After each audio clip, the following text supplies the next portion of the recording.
Well, I was saying, Craig, I was hoping that you were going to catch on to what I was saying. How do you kind of try to force the other person to realize that it would probably be beneficial for you to try to settle a matter on a private side before you have to drag it to court? Okay, Greg probably has the thinking cap on right now.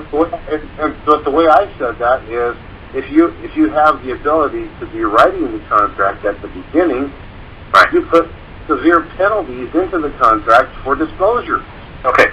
Do you see, Greg, that's a lovely answer, but do you see the answer I wanted you to say was a DJ? Oh, Bill. Okay. Okay, you didn't see how I was going there, did you? No, I didn't. Okay. I was thinking, oh wait. All right, go ahead. What I was hoping Greg would stumble into eventually, I was hoping he was going to say that you wanted to go for a declaratory judgment. So under the Federal Rules of Civil Procedure, Rule 57, it's easy for me to remember because it's a 57 Chevy. It's Rule 57, and under Title 28, I think it's 2201.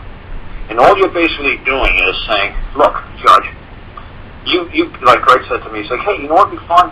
He says, why don't we just make controversies between you and me, Karl, and we go to court, and we try to get judges to make rulings and see how this stuff will play out, and nobody's really getting hurt. I said, called barratry, and that's abusing the court system and the resources of the community. No, we can't do that, Greg.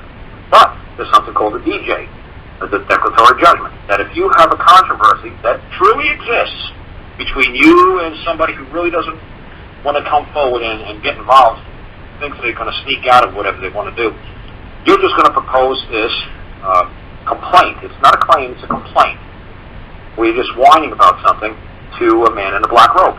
And the man in the black robe is going to saying, well, if this controversy ever appears in this court, and if what you're saying is true and accurate, this is what this court would decide.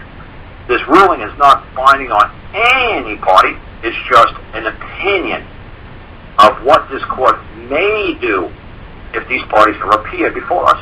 So then you can hand it to the other side. Say, look, now I'm either going to sue you, and does this pretty well reflect what really happened between us? Does the complaint I put before this man in the black robe, it's like, well, yeah, it kind of sounds exactly what happened to him. Do you see what the man in the black robe ruled? That I would rule in my favor? Like, yeah, so now do you really want me to sue you in court?